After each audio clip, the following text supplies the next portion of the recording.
Waalaikumsalam. Alhamdulillahi ala in'ami wa syukur lahu ala taufiqi wa imtinani. Asyhadu an la ilaha illallah wahdahu la syarika lah ta'ziman li sya'ni. Wa asyhadu anna Muhammadan abduhu wa rasuluhu ad-da'i ila ridwani. Allahumma salli wa sallim wa barik ala sayyidina Muhammadin afdal khalqi wa ala alihi wa ashabihi wa kulli ummati. Allahumma rabbi shrah li sadri wa yassir amri wa hlul 'uqdatam min lisani yafqahu qawli. Subhanaka la ilma lana illa ma 'allamtana innaka antal alimul hakim. Rabbana zidna ilman nafi'a warzuqna minka fahman wasi'a. Allahumma faqihna fid-din wa 'allimna ta'wil wa hdina ila sawa'is sabil.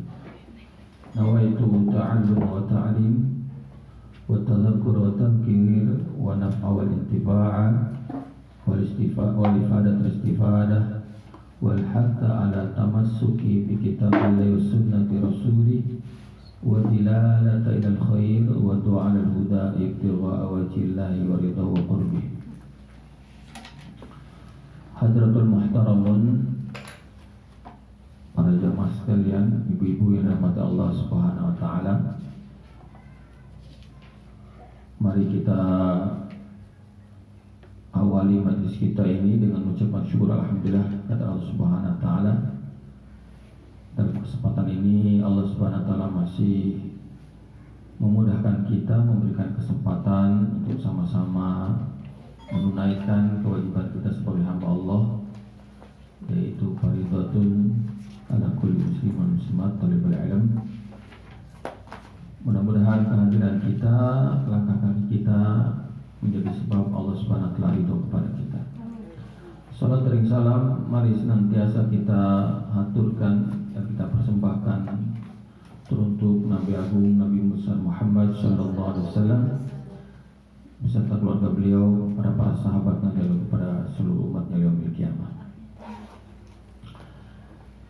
Para jamaah sekalian, ibu-ibu rahmat Allah Subhanahu wa taala, kita lanjutkan kembali kajian tadabbur Al-Qur'an tafsir Jalalain, di mana dalam kesempatan pagi kali ini kita akan lanjutkan pembahasan Quran surat Al-Baqarah ayat 16 sampai ayat 20. Jadi masih dalam rangkaian penjelasan tiga jenis manusia, yaitu orang beriman, orang kafir dan orang-orang munafik. Kita ulas sedikit bahwa dari ayat yang ke-8 sampai ayat ke-20 itu bercerita atau menjelaskan tentang orang-orang munafik dan sifat-sifatnya. Nah, di antara sifat orang munafik itu kalau diberi nasihat, maka menyanggah, membantah. Kemudian mereka merasa dirinya itu merasa berbuat kebaikan. Sudah diingatkan, sudah diberi teguran, nasihat, la tufsidu fil ard, jangan berbuat kerusakan, tetapi mereka malah menjawab, kami justru berbuat kebaikan. Kemudian juga sifat orang munafik itu tidak tetap dalam satu pendirian. Ketika mereka bergaul di tengah-tengah orang beriman, mereka selalu mengatakan termasuk orang-orang beriman. Tapi ketika mereka kembali ke golongan mereka, mereka mengolok-olok orang beriman, bahkan mengatakan, kami hanya pura-pura beriman, mana mungkin kami beriman mengikuti orang-orang bodoh itu. Kemudian perasaan mereka itu yastahziun, mereka merasa seolah-olah mereka bisa menipu Allah. Dengan bermuka dua itu mereka seolah-olah merasa menipu Allah. Nah, di ayat yang ke-16 sampai 20 ini Allah gambarkan kembali permisalan orang-orang munafik. Nanti kita dapatkan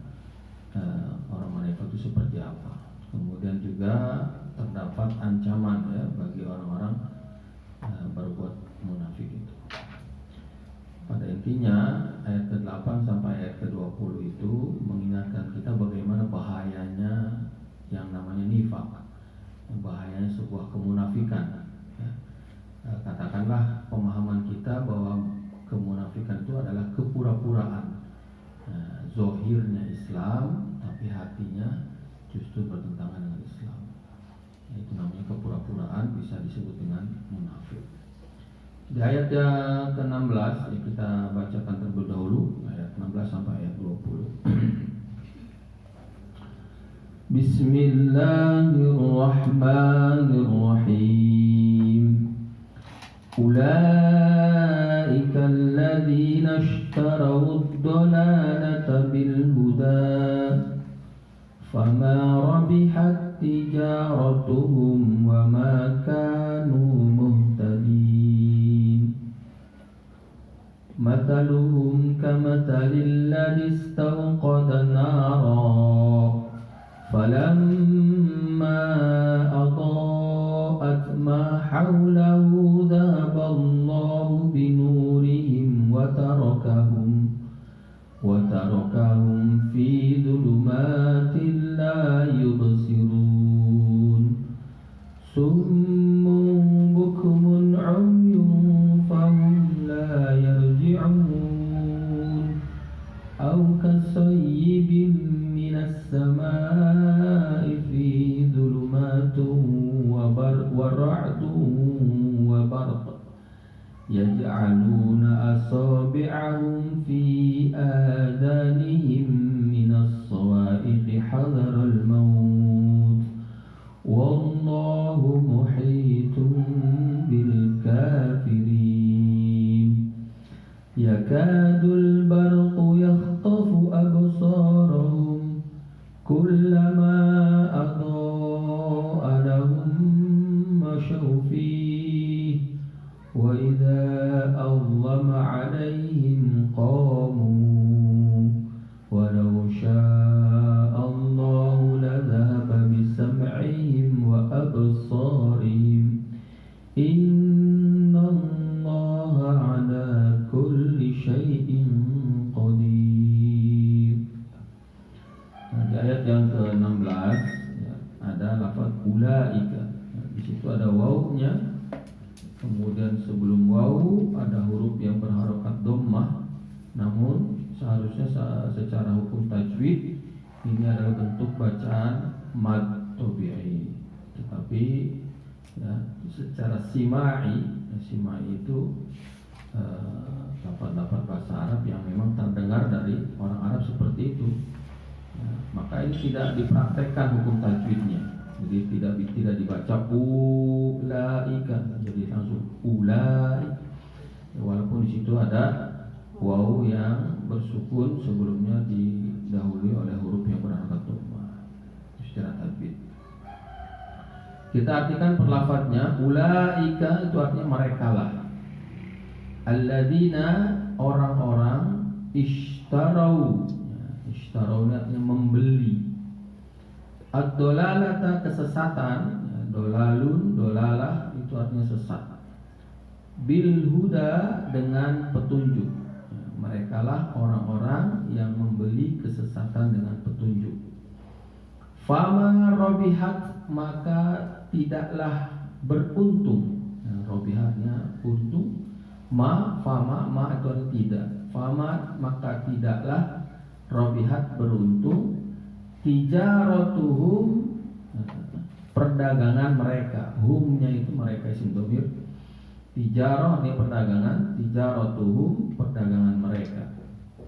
Wa ma kanu dan tidaklah mereka atau bukanlah mereka muhtadin orang-orang yang mendapatkan petunjuk, orang-orang yang mendapatkan hidayah. Dalam ayat ini Allah Subhanahu wa taala menggambarkan, memberikan permisalan. Jadi banyak ayat Al-Qur'an yang cara Allah menjelaskannya itu dengan beberapa permisalan. Ya, ini untuk lebih memahamkan kita dalam memahami Al-Qur'an. Ya, banyak sekali dalam Al-Qur'an. Biasa disebut dengan amsal atau tamsil. Ya. Nah, hati manusia yang keras itu seperti batu. Dijelaskan dengan gamblang. Allah menyebut kata-kata hijarah, batu. Ada pemisahan seperti itu untuk lebih memahamkan hati yang keras itu seperti apa sih? Seperti batu. Batu itu keras. Nah, dalam ayat ini Allah memisalkan orang-orang munafik itu, ya, orang-orang yang perdagangannya rugi. Kenapa? Karena mereka membeli kesesatan dengan hidayah.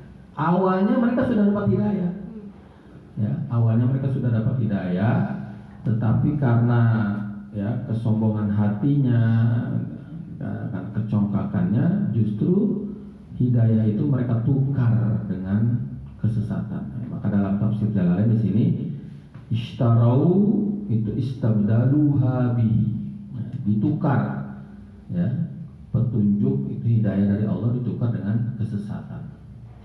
Yang menariknya, digunakan lafaz jual beli, ya, membeli, kemudian dilanjutkan dengan fama robihat tijaratuhum. Mereka berjual beli tapi perdagangannya rugi, gitu. Nah, para sebagian menjelaskan apa yang membuat mereka rugi, karena mereka salah menukar, ya. Karena di sini jual beli itu diartikan menukar, barter. Zaman dulu kan dibarter, pisang dibarter dengan beras, tidak pakai uang. Nah, mereka disebut rugi dalam perdagangannya karena mereka menukarkan sesuatu yang mahal, yang berharga, ditukarkan dengan sesuatu yang rendah nilainya.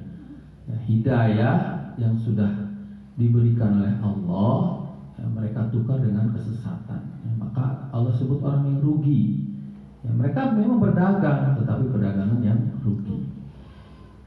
Kalau kita bicara tentang perdagangan, di sinilah adalah ishtarau, artinya membeli, jual beli, dengan tijarah, dengan perdagangan. Ya.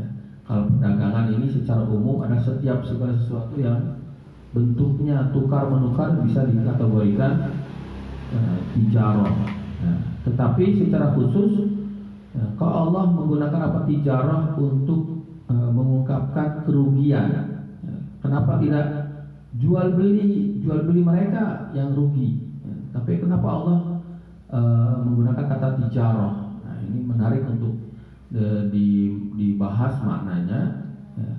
Sebagian ulama mufasir mengatakan bahwa memang ada perdagangan itu yang tidak ambil untung, walaupun secara umum yang namanya perdagangan itu tujuannya untuk mencari untung, ya. Tapi ada perdagangan yang tidak cari untung.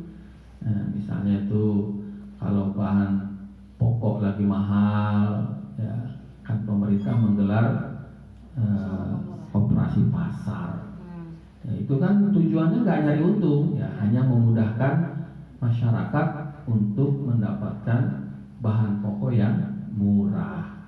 Ya, itu nggak mengambil untung. Ada perdagangan yang tidak ambil untung. Ya. Bahkan ada perdagangan yang rugi, ya seperti ini. Ya, salah dalam menukarkan barang. Nah, orang munafik aslinya mereka sudah diberikan hidayah oleh Allah, ya, tetapi mereka malah tukar dengan kesesatan sehingga mereka menjadi orang yang rugi. Nah, diakhiri dengan wa makanu muhtadin, dan mereka bukanlah orang-orang yang diberi hidayah. Nah, ini menarik juga. Kok sepertinya seolah-olah orang munafik itu orang yang tidak dikehendaki hidayah, ya. Maka Imam Hasan Al-Basri, ulama tabi'in, mengatakan pada hakikatnya setiap manusia itu sebenarnya punya sinyal hidayah. Allah kasih dalam hati-hati manusia itu sinyal hidayah. Namun ada orang yang memperkuat sinyalnya itu, ya, dia mencari hidayah. Ada orang yang mengabaikannya, ya, justru dia menjauh dari hidayah. Nah, orang-orang munafik ini termasuk orang-orang yang sudah diberi hidayah sama Allah, justru mereka tukar. Ya, mereka menganggap hidayah ini bukan barang berharga, ya. Nah, kemudian ditukar dengan kesesatan. Maka nanti dalam beberapa ayat yang lain itu orang munafik ini dikatakan orang yang bodoh, ya, orang yang bodoh menukarkan sesuatu yang berharga dengan sesuatu yang tidak ada nilainya. Nah, kalau kita bicara tentang hidayah, ya, hidayah ini mutlak milik Allah. Apa sih itu hidayah? Nah, hidayah itu ya bimbingan, ya, ada dorongan dalam hati ya, untuk selalu mendekat kepada Allah. Jadi macam-macam. Ya, hidayah itu ada tingkatannya. Ya, tingkatan yang pertama ada yang disebut dengan hidayah i'tiqadiyah. Hidayah ketika seseorang kenal dengan Allah. Nah, ini hidayah juga. Nah, sehingga menjadikan orang itu mau masuk Islam. Nah, itu hidayah. Sehingga orang yang baru masuk Islam itu biasa kita sebut orang yang baru dapat hidayah. Kemudian juga ada hidayah namanya hidayah a'maliyah, yaitu dorongan seseorang untuk melakukan suatu amal. Nah, ya. Dia sebenarnya sudah tahu ilmunya, tapi baru bisa melaksanakan. Oh, itu baru dapat hidayah, hidayah untuk amal. Nah, ini bisa kita dapati dalam Quran surat Hajj, ya, di mana Allah berfirman, "Wa may yuridillahu ayyahdiyahu yashrah sadrahu lil Islam." Siapa orang yang dikehendaki hidayah oleh Allah, maka Allah akan luaskan hatinya untuk Islam, untuk mengamalkan Islam. Nah, jadi macam-macam hidayah itu, ya. Ada hidayah i'tiqadiyah, yaitu tadi hidayah untuk mengenal Allah. Kemudian ada hidayah untuk meningkatkan amal, ya, melakukan sebuah amal. Kemudian juga ada yang namanya hidayah thoriqiyah. Nah, ini hidayah yang berkenaan dengan ketika seseorang memantapkan diri, ya, untuk memeluk Islam. Ya, untuk memeluk Islam. Jadi kalau kita urut, ya, sebenarnya hidayah pertama kali itu hidayah i'tiqadiyah. Ya, kalau orang itu diberikan petunjuk oleh Allah untuk mengenal Allah, ya, baru dia meluaskan hatinya untuk masuk Islam. Seterusnya dia dibimbing untuk terus meningkatkan amalan dalam Islam. Jadi bertahap hidayah itu. Yang jelas hidayah itu sebuah proses metafisik, ya, tidak terlihat. Hanya saja ketika dalam hati seseorang, ya, terdorong untuk lebih mendekatkan diri kepada Allah, itu bisa dikategorikan dengan hidayah. Nah, hidayah ini mutlak milik Allah. Ya, tidak ada satu makhluk pun yang bisa memberikan hidayah kepada makhluk yang lain, termasuk para nabi.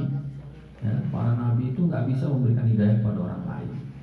Sampai-sampai Imam Syafi'i radhiyallahu anhu pernah berkata, seandainya hidayah itu bisa dibeli, ya, maka aku akan beli walaupun dengan harga mahal. Aku akan berikan kepada orang-orang yang aku cintai. Nah, tapi karena hidayah milik Allah. Tapi yaitu tadi, ya, kata Imam Hasan Al-Basri, sebenarnya setiap manusia sudah diberikan sinyal-sinyal hidayah. Nah, ada yang kemudian ingin meningkatkan, ya, hidayahnya, ingin mencari hidayahnya itu. Ada yang cuek-cuek saja, ya, mengabaikan. Nah, oleh karena itu hidayah itu sebenarnya bisa dicari. Ya. Yang pertama kita doa sama Allah. Ya, di antara doa yang perlu kita perkuat, ya, 1 kali 24 jam di dalam surat Al-Fatihah, di dalam sholat itu ada doa minta hidayah. Ya, ihdinas siratal mustaqim. Maka itu ayat itu kita perlu pahami betul artinya, maknanya. Ya, jangan sampai ketika membaca ayat itu hati kita lalai. Ya, tidak ada keinginan meminta hidayah sama Allah. Nah, itu minimal 17 kali dalam sehari semalam kita minta hidayah pada Allah. Yang kedua, cara mendapatkan hidayah dari Allah yaitu dengan mengamalkan sunnah-sunnah Nabi. Ya. Allah Ta'ala berfirman, ittabi'uhu la'allakum tahtadun. Ikutilah Nabi Muhammad, artinya amalkanlah sunnahnya, maka kamu pasti dapat hidayah. Tentu saja sesuai dengan porsinya masing-masing ya. Sunnah untuk laki-laki apa, sunnah untuk para wanita apa. Kemudian ya, di antara cara mendapatkan hidayah juga ya kita bermujahadah ya, bersusah payah di jalan Allah. Walladzina jahadu fina lanahdiyannahum subulana. Nah, jalan-jalan hidayah itu banyak, termasuk hadir dalam majelis ilmu itu ya, termasuk jalan hidayah. Ya, karena terkadang kalau ada beratnya ya, kita perlu bermujahadah, bersusah payah. Ya, misalnya apa namanya di tengah-tengah cuaca yang kurang bagus, ya kita tetap berangkat majelis taklim. Ya, itu juga perlu menekan hawa nafsu, ya, perlu mengorbankan ya, banyak hal. Ya, kita harus korban waktu, korban kesenangan. Ya, aduh, lagi enak nih, udah PW, ini udah rebahan, tapi waktunya ngaji. Tapi kalau bisa melawan hawa nafsu, ya, berjuang menekan hawa nafsu, ya, untuk terus berada di jalan Allah, itu insya Allah akan mendatangkan hidayah dari Allah Subhanahu Wa Taala. Nah, intinya pada ayat yang ke-16 ini, ya, di antara gambaran orang munafik itu, mereka justru ya, lebih meninggikan, mengutamakan kesesatan dibandingkan hidayah. Jadi hidayah itu yang sudah mereka dapat, mereka buang.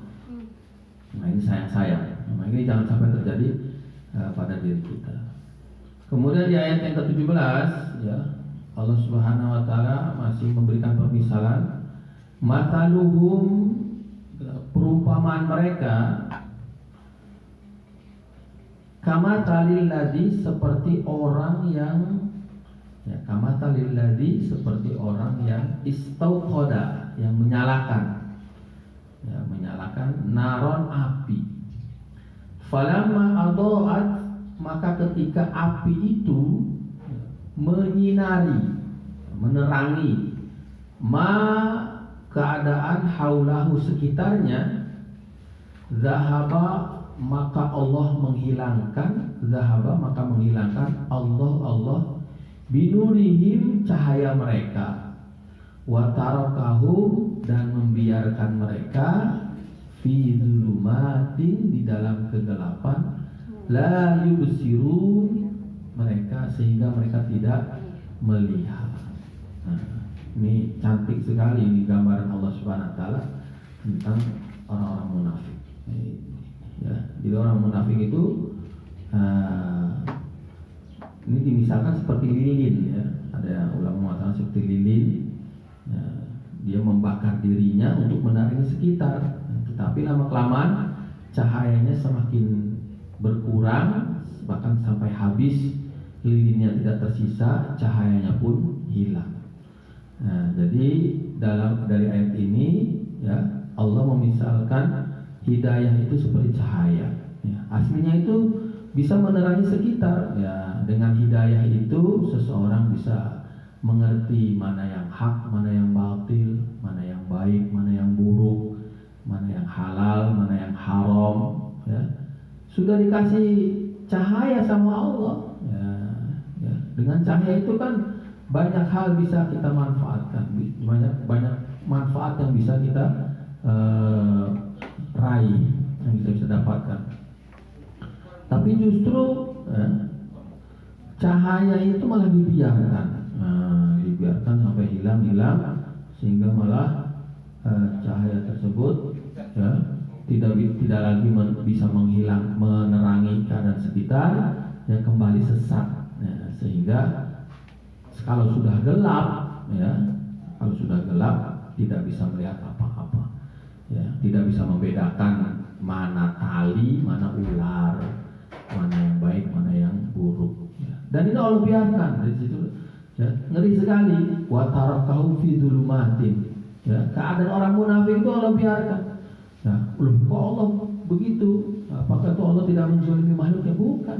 Allah sudah kasih hidayah. Ya, Allah sudah kasih petunjuk. Ya, Allah sudah beri cahaya. Mereka sendirilah yang mematikan cahaya itu. Nah, sehingga mereka berada di dalam kegelapan, tidak bisa lagi melihat apa-apa. Di sini ditafsirkan mahaulahum, mereka tidak bisa melihat sekitar mereka. Mutahayyirina 'anit thariq khaifina fakadzalika haula'i amanu bi idzari kalimatil iman. Fa idza matu ja'umul khauf wal 'adzabuhum, ya. Di Imam Suyuti menafsirkan, Imam Mahali menafsirkan bahwa kegelapan itu akan terjadi di hari kiamat, ya, di hari akhirat. Jadi orang munafik itu aslinya sudah mendapatkan cahaya petunjuk, tapi mereka sendirilah yang mematikan cahaya itu, sehingga kehidupan mereka justru jauh dari agama, ya, mereka tersesat, tidak bisa melihat, dan Allah biarkan kegelapan itu sampai di akhirat. Berupa apa, ya? Sehingga di sini ditafsirkan di akhirat itu mereka malah menjadi orang yang sangat ketakutan, orang yang bingung.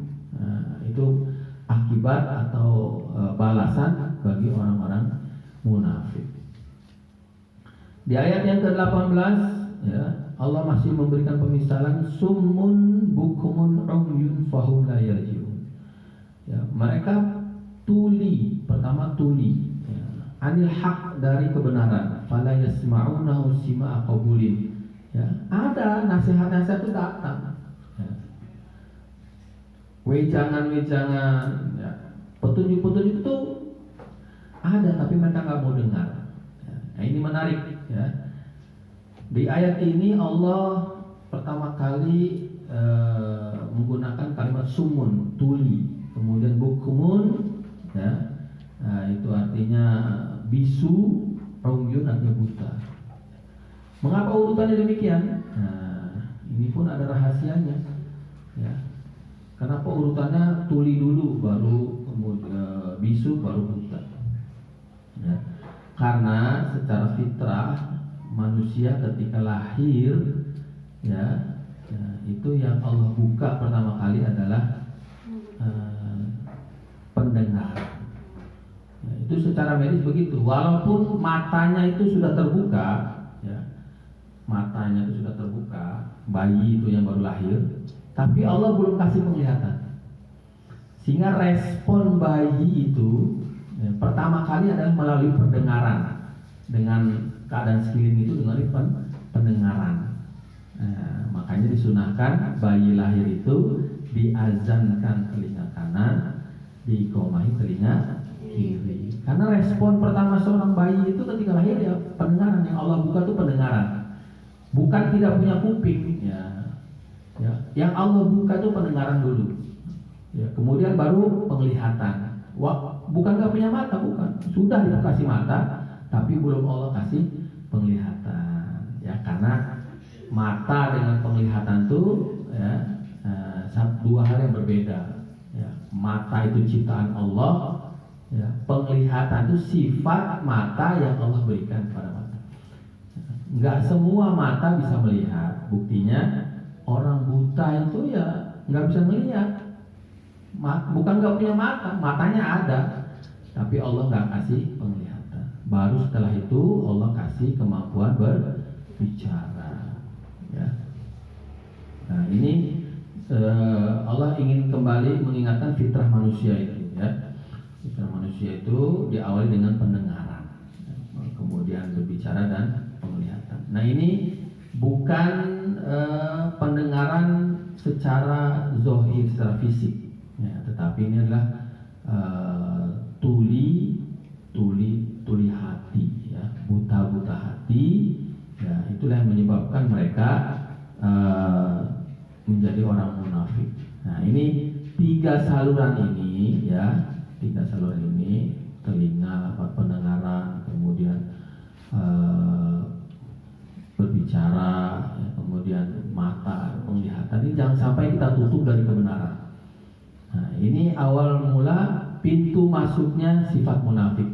Karena ketiga-tiga ini, ya, muaranya sama, ya, akhirnya itu sama, yaitu ke dalam hati. Ya.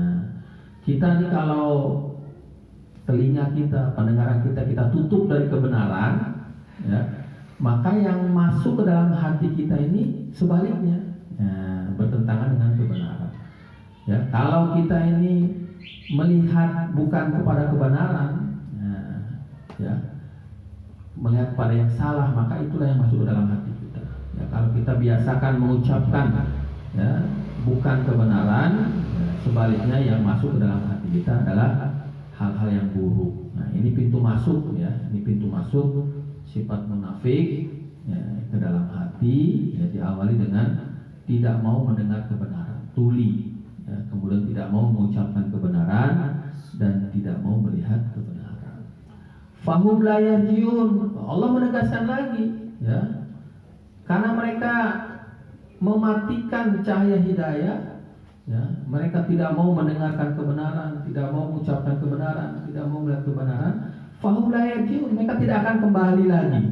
Nah, ini bahayanya nih, ancaman Allah nih. Kalau sifat munafik itu tidak dihilangkan, tidak diantisipasi, ya, mereka tidak akan kembali kepada hidayah. Ini bahaya nih. Ya, kalau orang kafir itu ada dua kemungkinan. Ya, kemungkinan pertama yaitu tetap di dalam kekafiran. Kemungkinan kedua ya, diberi hidayah masuk Islam. Tapi kalau orang munafik itu karena susah. Orang munafik susah untuk paham. Ya, sehingga ada juga sebagian mufassirin mengatakan bahwa ayat 13, ayat 8 sampai ayat 20 ini ya, memang bercerita tentang orang munafik, tapi yang lebih tepat adalah orang Yahudi. Nah, orang Yahudi ini jarang sekali masuk Islam. Jarang. Walaupun ada cerita orang-orang Yahudi zaman Nabi yang masuk Islam seperti Abdullah bin Salam ya, tetapi jarang sekali. Sampai saat ini ya, orang Yahudi itu jarang yang masuk Islam. Nah, kalaupun ada sedikit. Nah, ya, karena kenapa? Karena sifat orang Yahudi itu hampir sama seperti sifat orang munafik. Nah, ini bahaya munafik dan di sini ya. Kalau munafik, sifat munafik itu dibiarkan saja, tidak diobati, tidak dihilangkan, fahum la yarjiun, Allah tidak akan kembalikan kepada hidayah. Ya. Di sini ditafsirkan fahum la yarjiun, maka mereka tidak kembali anid dolalah ya, dari kesesatan itu. Mereka akan tetap sesat saja. Nah, kalau kita lihat keadaan sekarang itu, ini sekarang banyak di kalangan orang di antara kita itu orang-orang yang sifatnya seperti orang munafik. Ya. Karena orang munafik itu bergaulnya di dalam lingkungan Islam. Ya. Nah, sedangkan orang kafir sudah jelas, memang sudah agamanya sudah beda dengan kita. Tapi kalau orang munafik itu, ya, bisa jadi mereka mengaku Islam, tetapi mereka selalu ya, merendahkan Islam, ya, kemudian juga selalu mengecilkan Islam, ya. Dan mereka akan tetap seperti itu kata Allah. Fahum la yarjiun, mereka tidak akan kembali. Ya, mereka tetap akan seperti itu. Kemudian di ayat yang ke-19 Allah Subhanahu wa taala masih memberikan permisalan au kasaybin minas sama'i fihi zulmatun wa ra'dun wa barakun yaj'alun asabi'ahum fi adhanihim minas sayfi hadaral maut wallahu muhitun bil kafirin. Ya, kalau tadi diibaratkan seperti cahaya yang dimatikan ya, kemudian orang-orang munafik di dalam kegelapan. Ya, di ayat ini Allah misalkan atau seperti au kasayyibin, atau seperti hujan lebat ya, atau seperti air yang lebat. Soyib itu air yang mengucur hebat ya, banyak. Minas samai, dari langit ya, atau seperti hujan lebat dari langit. Fihi dzulumatun, yang di dalam hujan itu ada kegelapan ya, sudah hujan gelap ya. Wara'dun, dan ada petir guntur ya. Ra'dun ini dari segi suaranya keras menggelegar. Wabarqun, dan kilat. Nah, ini dari segi cahayanya. Allah menjadikan ya, atau memberikan permisalan seperti itu karena zaman dulu ya, bagi orang-orang Arab datangnya badai itu sesuatu yang menakutkan. Karena Karena mereka jarang sekali hujan, jangankan badai, hujan pun jarang. Nah, sehingga ketika datang hujan itu mereka ketakutan. Nah, maka Allah permisalkan ya keadaan orang munafik dengan permisalan hujan yang lebat, ya, udah lebat, gelap, ada petir dan menyambar-nyambar seperti kilat. Nah, ini untuk memberikan ketakutan kepada orang-orang munafik. Ya, seperti itulah keadaannya. Ya, orang munafik itu akan mendapatkan balasan seperti datangnya hujan atau badai. Kalau kita mah hari-hari hujan, ya, daerah tropis, nggak heran dengan yang namanya hujan lebat. Ya, nggak heran. Ya, hujan lagi. Nah, di sini Allah Subhanahu wa taala ya kemudian melanjutkan yaj'aluna asabi'ahum, mereka menjadikan jari-jari mereka fi adanihim, di telinga-telinga. Yaj'aluna, mereka menjadikan asabi'ahum, jari-jari mereka fi adanihim, di telinga-telinga mereka. Ya, nggak mau dengar. Ya, nggak mau dengar. Minas sawaiki, dari suara petir, hadarul maut, karena takut mati. Wallahu muhitum bil kafirin, dan Allah melipati orang-orang yang kafir. Ya, ini ayat ini mengandung juga ancaman, ya, ancaman. Ya, sehingga mereka sangat ketakutan, seperti takutnya mereka didatangi oleh badai yang besar. Ya, hujan turun, hujannya lebat, gelap, ya, ada petir menyambar-nyambar dengan suara yang menggelegar, sehingga mereka nggak kuat, sampai-sampai mereka ya meletakkan jari-jarinya di telinga karena ketakutan, takut mati. Nah, itulah balasan bagi orang-orang munafik. Ya. Kemudian di ayat yang ke-20, yakadul barqu yakhtafu absarahum, yakadu, hampir saja, al barqu, kilat, yakhtafu, menyambar, absarahum, penglihatan mereka. Kullama adha'a lahum masyaufi, setiap kali kilat itu menyambar, ya, mereka akan berjalan di bawahnya. Terus ya, bayangkan kita berada dalam badai yang besar, ya, kemudian menggelegar dan kilat itu menuju kita. Wa idza azlama alaihim qamu, wa idza azlama, dan apabila gelap menimpa alaihim, pada mereka, qamu, mereka berdiri. Walau syaa Allah la dhahaba bisam'ihim, kalau Allah kehendaki, Allah akan hilangkan pendengaran mereka, wa absarihim, dan penglihatan mereka. Innallaha ala kulli syai'in qadir, sesungguhnya Allah berkuasa atas segala sesuatu. Ya, dua ayat ini 19-20 ini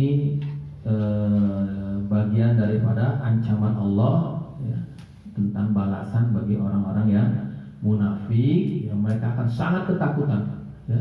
Sebenarnya mereka ketika dapat hidayah itu mereka sudah paham. Orang yang nggak mau taat sama Allah pasti akan mendapatkan balasan neraka.